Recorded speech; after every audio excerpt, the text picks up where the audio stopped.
Hey guys, this is Robert, and thank you for tuning in to Station Square. Yeah, I know that everybody, I hope y'all are enjoying, since we are approaching, the hot, I guess, humid days of summer, like the dog days, I don't know, since that's like July, August. But yeah, hope everybody's enjoying the nice weather. I know it's been pretty warm again, so I want to wish everybody, a good beginning of summertime, and if anybody just recently graduated, congratulations. Yeah, with that rambling out of the way, I want to introduce my latest special guest. We have Valeria Valeria Rodriguez. Rodriguez. Valeria Rodriguez. We have Valeria. I'm sorry. It's we totally fine. You can call me Val if she's it a makes it easier. Val. So we have Val in the corner. Thank you for joining me today. Thanks for having me. Sorry it took so long. It's just No worries. Yeah. ADHD. No, I'm totally the same way. But yeah, I would like to get started with I don't want to ask like the generic, like, how did you get started, blah, blah, blah, blah, but rather like, what have you been up to these days? Like, I know that we're almost in the second half of, 2023. So I just wanted to quickly go over I guess that's the first half of the year retrospective. Like, how has it been for you so far? Like 2023 in general. Like, what have you been doing as of late? Like, anything that you picked up? Just we could just talk all about it. The floor is yours for like 30-ish minutes or so. Sure, yeah. But yeah, it's been a good year. It, in my opinion, because I tend to have a pretty good streak, and I'm very lucky to be lucky to book. The first half of the year ish was kind of slow for a little bit, for me at least, and then it started picking up, and then it really just rocketed off, which I'm very grateful for.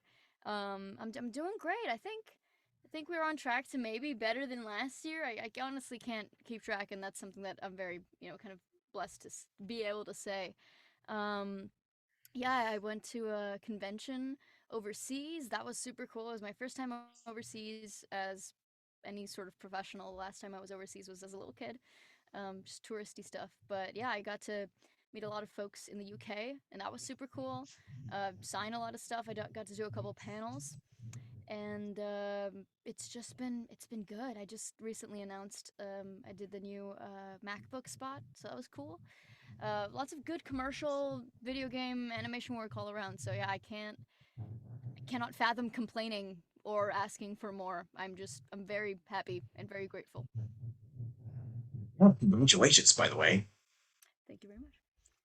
Yeah, was this always something that you wanted to do since you were a kid? Or was there like other, I don't know, career aspirations that you kind of had? Like, I want to be this, like, I want to be an astronaut, I want to be a firefighter. Or Yeah.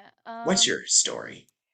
So I feel like I might have talked about this before, but if I haven't, I've always been a big fan of visual art. Um, so as a kid, I had different aspirations. I wanted to be like a pyramid explorer, which does not exist. That's like basically an archaeologist. But I thought that Indiana Jones existed as a career. So I was like, I want to do that. And then I wanted to like rescue dinosaurs and stuff that doesn't exist. But all throughout these like ruminations and like dreams, I would always illustrate them. So eventually I realized that what I liked doing was like coming up with these crazy stories and drawing them. So for a long time I thought that I would become a comic book artist as an adult. And then, kind of as that love for visual art and that kind of thing grew, I decided that I wanted to be in VFX for movies. And so I got really into like special effects makeup and like creepy stuff like that. That's kind of what I did growing up for the most part. I did a lot of like makeup on myself, like kind of like creepy monster horror makeup. I did a lot of visual art, comics, a lot of stop motion. So I've always been like into the artsy stuff. I also loved singing as a kid. I like to sing just in general, just around the house.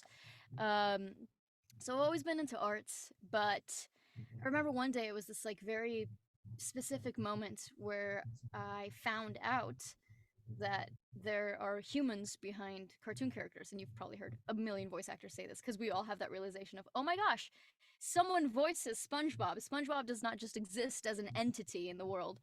And when I discovered that, I got really into like impressions and listening to them and that kind of thing.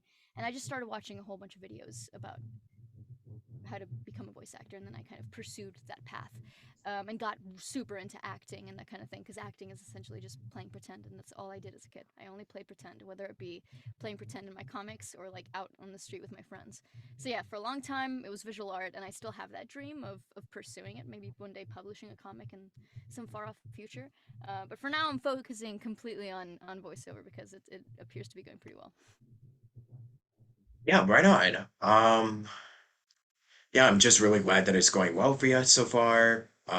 Was there at any point where you're kind of like, because I know that voiceover has kind of like become like a full-time, passion turned into a full-time career, but at any point in the future, like, are there anything like, because I know with all of us, we kind of have like, we're going like, our brains are kind of like going at like 500 miles per hour, just doing like, hey, I'm gonna do this one thing, but then I'm gonna do this other thing. So, was there anything that you kind of was considering about maybe starting?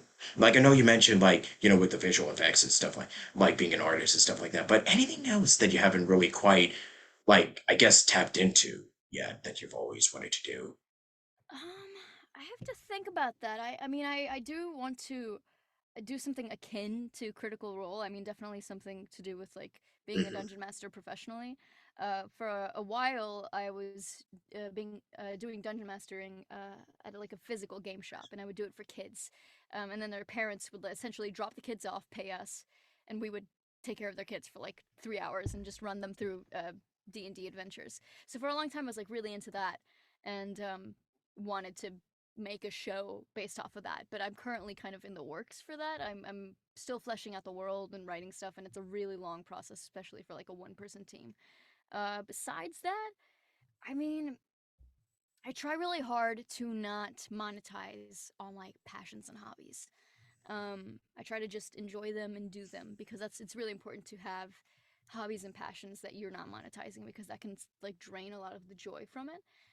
And that can even happen with something that you love, because I love voiceover and I love to act, but a lot of times that monetary aspect can kind of take away from the joy of it when you're like worried about when's your next check coming in so you can put groceries on in your fridge and on the table. But I really love cooking. I told my roommate, I told them that if acting and art hadn't worked out, I'd be in some fancy cooking school learning how to cook and maybe become a chef or start something. So if we're talking about like crazy dreams that are probably never going to happen, but I would like to have happen, maybe like starting a restaurant or something like that. I'm very passionate about food and cuisine, and everyone thinks it's cliche to say you're a foodie because obviously everyone enjoys food, but I like really enjoy food. So yeah, I guess that I would pursue cooking and maybe a little bit more seriously. What's your favorite food? My favorite food. My goodness. I have favorite cuisines. I like Korean food and Japanese food and Chinese food. I also like Mediterranean.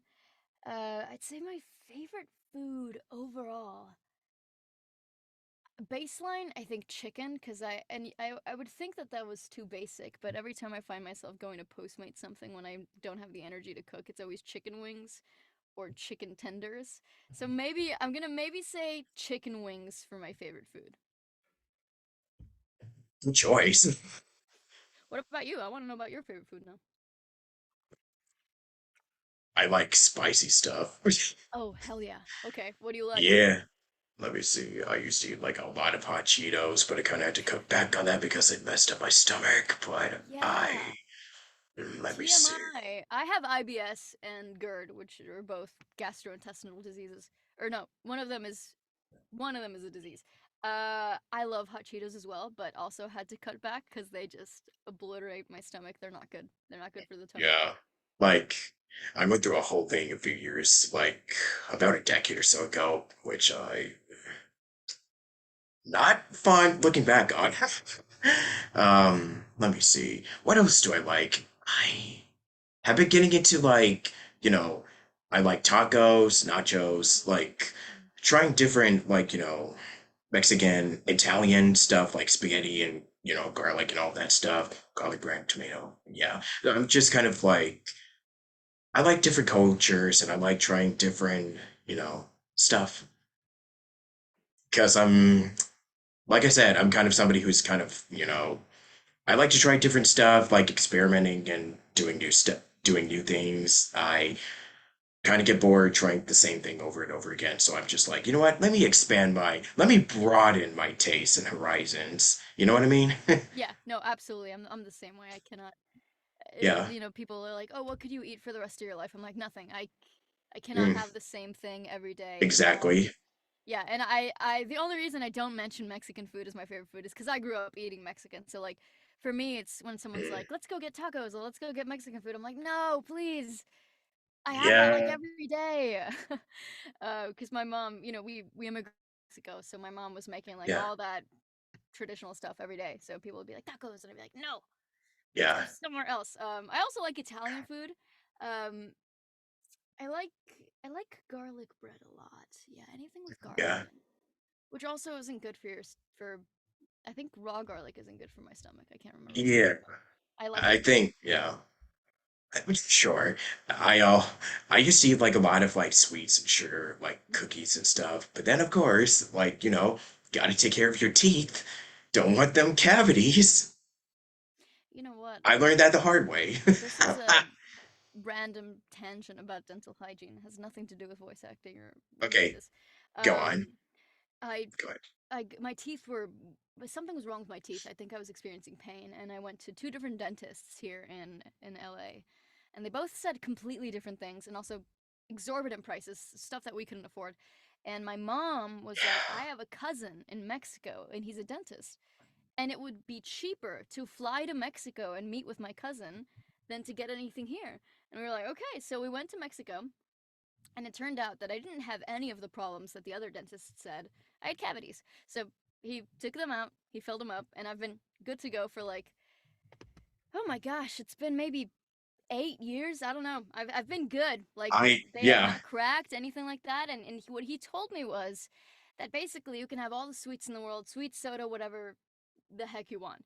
But the key is to brush your teeth right after if you're like really worried about that Mhm. stuff. So basically, you could have like a huge like sugar binge, but if you brush your teeth right after, that you're like all set. I was like, great, Thing. awesome. And then I just kept eating sweets, and I've been great. I mean, my teeth are pretty healthy. They're they've been doing good. So I took that knowledge to heart. I think I'm kind of approaching 8 years myself, so I'm doing good. No more cavity fillings, Heck yeah, please. teeth Yeah. health. Yeah. So let me see. I completely lost track of my next question. Just let it. I'm very patient. Just let it come to you. I'll sit here and I'll think of Yeah. what I might answer.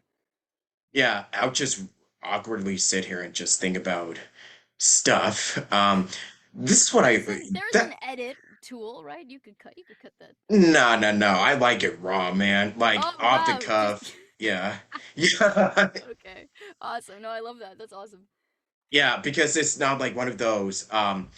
Because I usually don't go through like the list of pre-prepared. I mean, I usually like to do this off the cuff because that usually, I mean, personally for me, that makes for, I guess, the most like organic, natural type of Authentic. podcast, authenticity. So Yeah, yeah, we were just talking about food, and now I completely lost track of. Okay, it's starting to come to me. it's fine. Okay, yeah. I'll say I'm very comfortable with like awkwardness in general because I used to be very awkward. I still kind of am, but I I mean, I've used to gone. be Yeah, I used to we're be just so kind of like, dude. We're just kind of like for us actors, we're kind of like we're just children who just never really grew up, but for some reason we're kind of more mature and we just scream into our closets or setups sometimes for money. it's all playing pretend. I've met a lot of people Exactly. Yeah. who want my autograph or whatever, and they'll be Okay. shaking or they're like nervous or they run away, and like that's all fine. I don't judge them for it. But usually when they run away, I like want them to come back because I'm like I don't bite, and I'm never gonna judge anyone or make fun of anyone for being nervous or being awkward or anything like that because I remember when I used to be there when I used to like I remember the first voice actor I ever met. His name is Josh Petersdorf, and he voices Roadhog in Overwatch, among other things. Okay, And again. I was shaking like a leaf, and I couldn't look him in the eyes.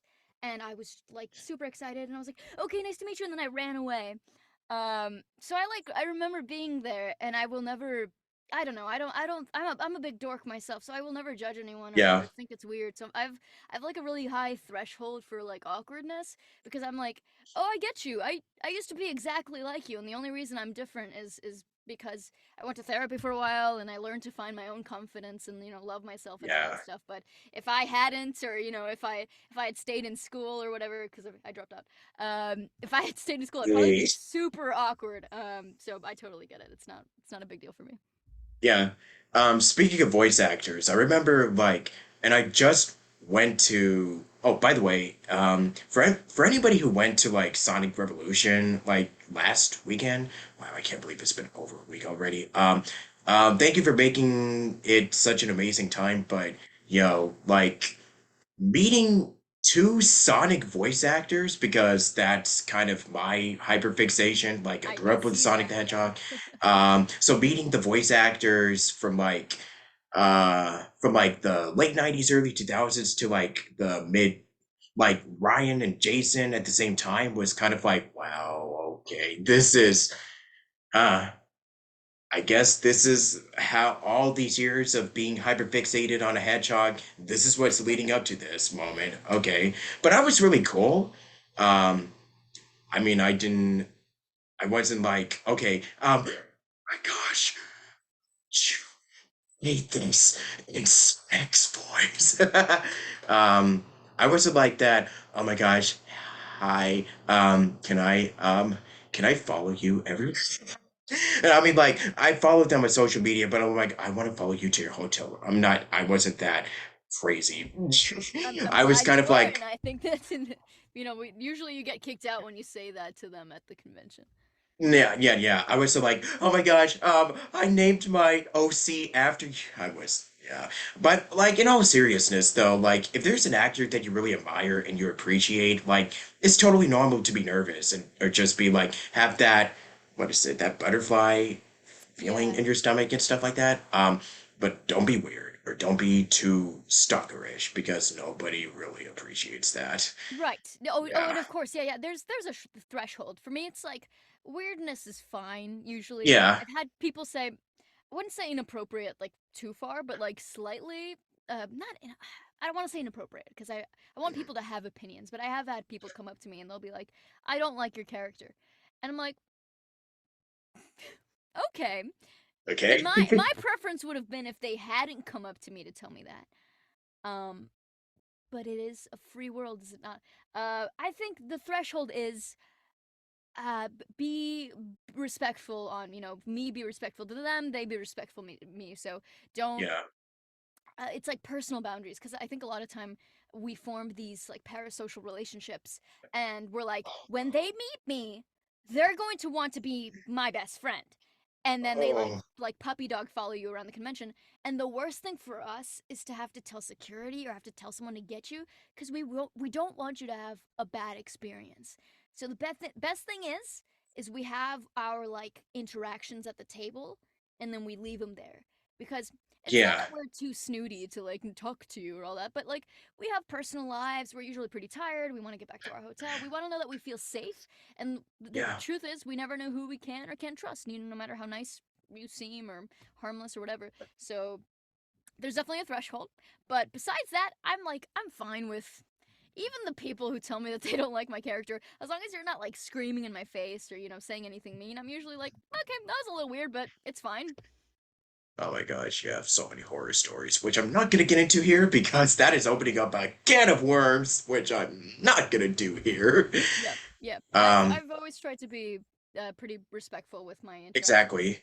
with voice actors, especially ones that I really Yes, respect. I'll be like, "Oh my gosh, totally. it's so nice to meet you. I really Let me respect you. see. Have a nice day," and I will walk away. Yeah, exactly. I'm just kind of, yeah, if I'm at a convention, that's pretty much what I do now. Um, okay, this is kind of silly. So how did you come up with your usernames, like on social media and stuff? Because You go by Elvis, Badger, Laguna, Blue. Like, I'm kind of curious. Okay. For Twitter, my I think my username is still the same, but like the name that you can change out, that's different. Mhm. Um, So for Twitter, I will sometimes switch it. Depends which character is like the most popular at the time. It's mostly so people will know that I maybe voiced the character, but also kind of like to show support and enthusiasm. Like obviously, I'm very enthusiastic about being Laguna, in G3, and I love how kind of violent and vicious she is. So Laguna Blue wants to bite you is right now is my Twitter handle. And that's just passion for the show that I'm on. As for Elvis Badger, which I think is my actual Twitter username, I made that a long time ago before I even knew how to work Twitter. I was like in a really thick rockabilly phase as a kid. I was like slicking my hair back. I was listening to 50s music. I was listening to Elvis. I was dressing in varsity Mhm. jackets. I went through these like fashion phases as a kid, and I was in my rockabilly phase Oh, when I made my Twitter handles. And Badger also, I was in a Harry Potter phase. So I'm gosh, what's it called? A Hufflepuff. So I think the Hufflepuff mascot is a badger. So rockabilly phase with Harry Potter phase, Elvis Badger. I've since grown out of both, but I don't think you can change your handle, and if you can, my fear is that people won't be able to find me anymore because they've grown so used to my strange Elvis Badger handle. So that's what it is. I'm kind of like, because I consume media, I'm just kind of like a nerd with when it comes to pop culture. Like, did you also go through the phase of like, you mentioned Elvis. Um, there was a show that my family really loved called Happy Days. Were you ever into like the whole Fonzie, that type of phase? No. That, There's a big swath of American media and television and cinema that I didn't grow up with. Um, Mhm. we lived in America. We moved here when I was very young, but I think most of the content that I consumed was either handpicked by my father or I just cartoons probably because now as I've grown older, it's been my best friend who has been showing me these like old movies and old shows. Well, old, right? Like I watched Friends for the first time last year. Oh I wow. watched The Yeah. Office for the first time, I think 2 years Mm, ago. yeah. I watched Full House a little bit as a kid growing up. I don't remember it, but yeah, a lot of that old stuff that's like really deeply like American television. I didn't watch just because I think my parents didn't watch it and thus didn't introduce me to it. That is very interesting. Yeah, because back when I was because I was a total Nickelodeon and Cartoon Network kid. So, of course, on Nickelodeon, because you have the Nick and Night classics, you had like, the Full House, you had like Family Matters, and then some other programs for like the 50s, 60s that used to be on like TV Land. So, um, if something was on, if it was something that my mom or my dad was watching, then I usually would watch it with them. Um, didn't really understand them, but I don't know. It was just kind of like something that I would tune in just from time to time. But Yeah.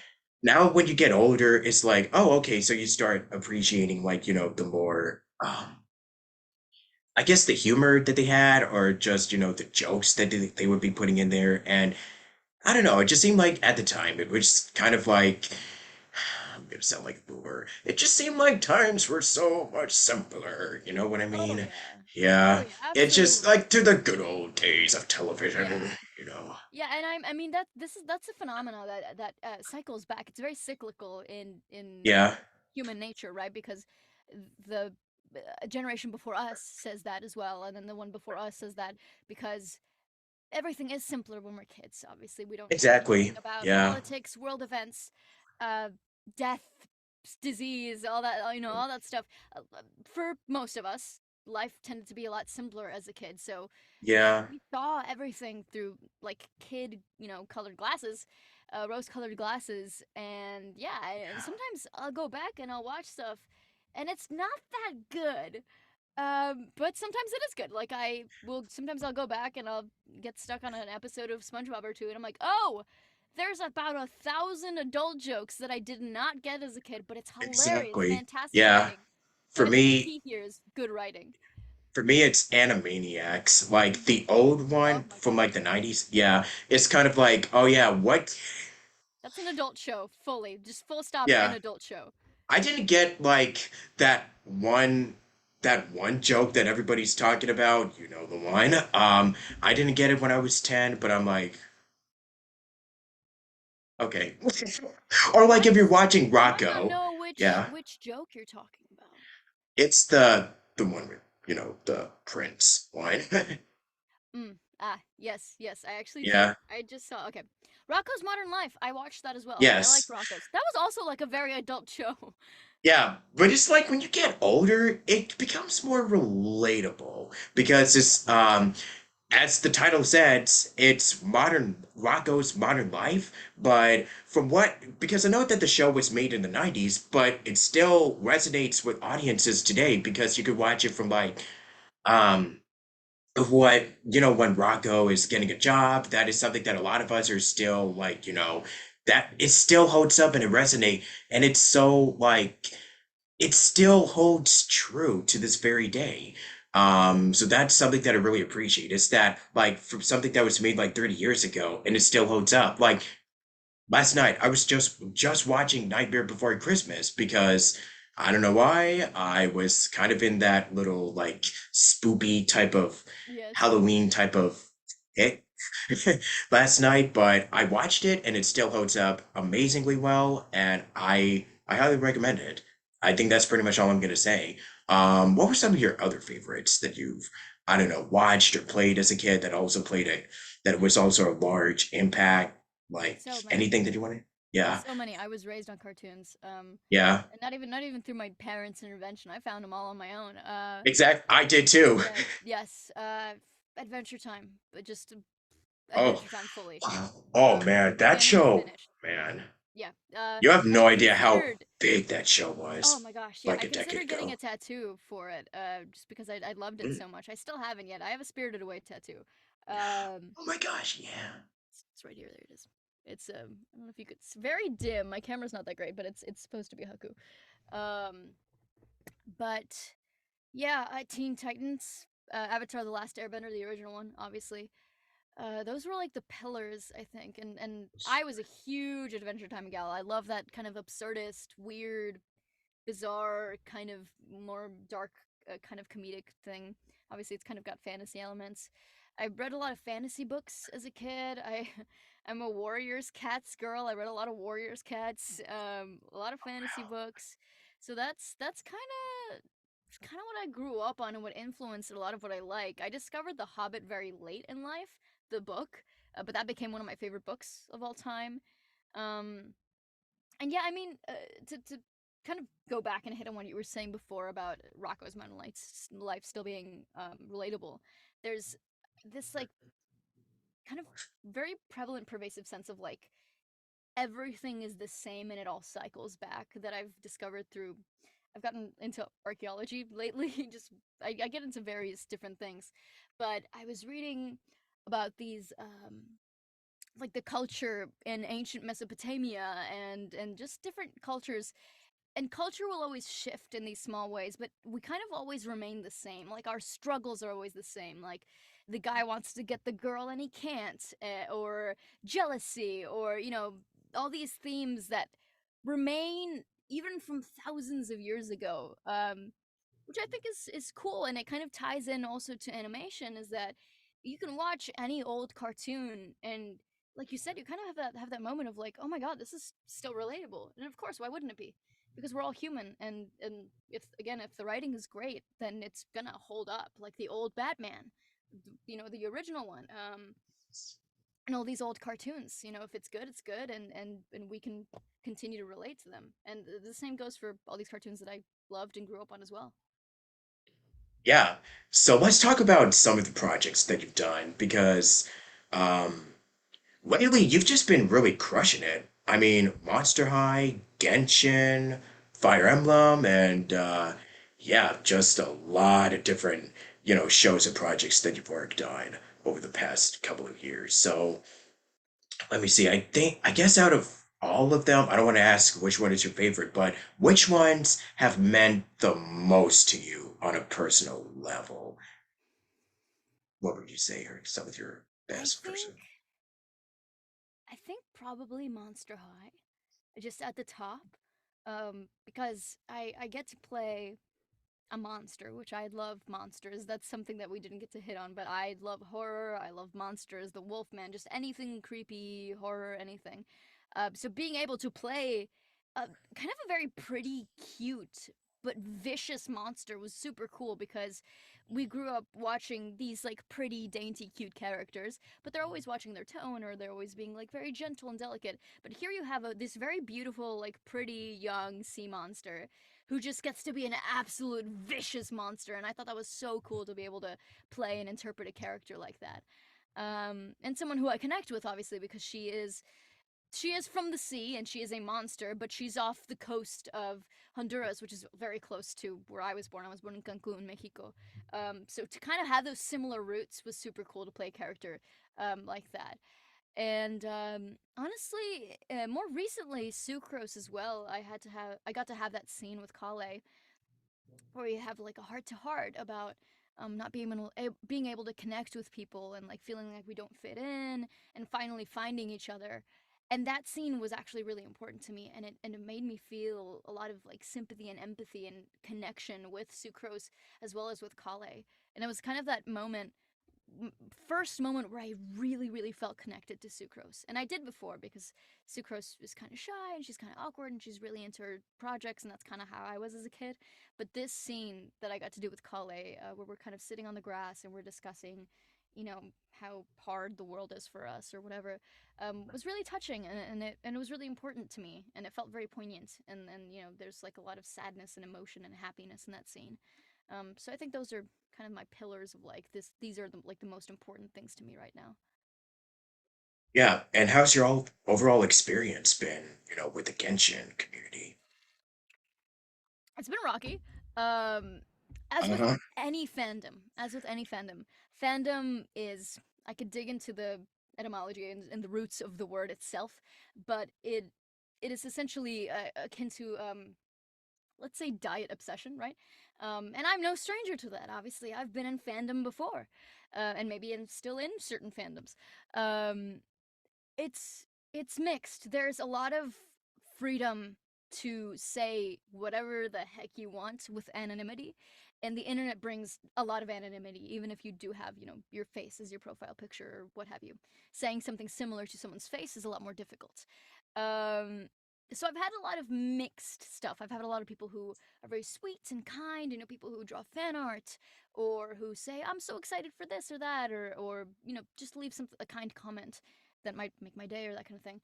And then the other kind of horde of people who hate this or that or nitpick or kind of hold you under a microscope because you are someone in the spotlight, which naturally it comes with the territory. You cannot become an actor without knowing that you might end up being watched under a microscope. And not to say that we deserve it, but to say that we know it's coming. Um, so things get a lot more difficult. You are judged on a much higher level. Whereas my philosophy is all these people who are likely throwing these hateful words have also likely messed up in pretty big ways in the past, because that's what we do as humans is we mess up a lot. But obviously when you're not in the public eye, you're allowed a lot more grace because no one knows that you have messed up.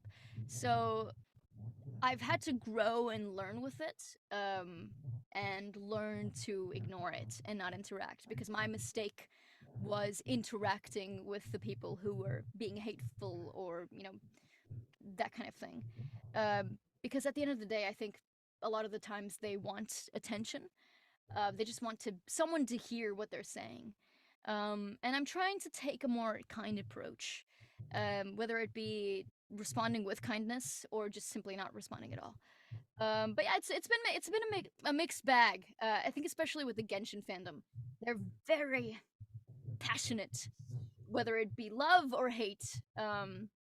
And I think that's just anything that's like a big project or a big fandom or a big anything. It's gonna have mixed ideas and opinions and feelings, and just learning to navigate that is pretty much uh, to mind your business for both for all sides, but mostly for me. I gotta mind my own business, and that's how you manage to survive that. Yeah. And how's it like being in LA? Mhm. Hot. Yeah, especially It's heating up. now. Yeah. Yeah, I was gonna say especially now. we had a lot of like June gloom, and that was like this is kind of nice, and there was some Yeah. rain and some clouds. It's hot now, and I live in the valley, so it's like triple hot than in the city. But I like it. I mean, it's nice. The valley is nice. The valley is a lot more quiet and chill than the city. Um, yeah, I can't super complain about LA either. I will say prices for groceries and rent are just sky high. But as for like general area, like environment, like my little hamster cage that I live in, I like it. I enjoy it. Yeah. Yeah, totally. Um, I only kind of have a few more questions to ask you, but I guess I'll probably save those for part two, which probably isn't gonna take much longer. So if you enjoyed this so far, definitely comment or subscribe or whatever this YouTube Absolutely. Yeah. stuff Comment, is. subscribe, like it, share with your Yeah. friends. Yeah, totally. And I'll see you all in part two. And until then, have a good one and stay cool. Stay perky.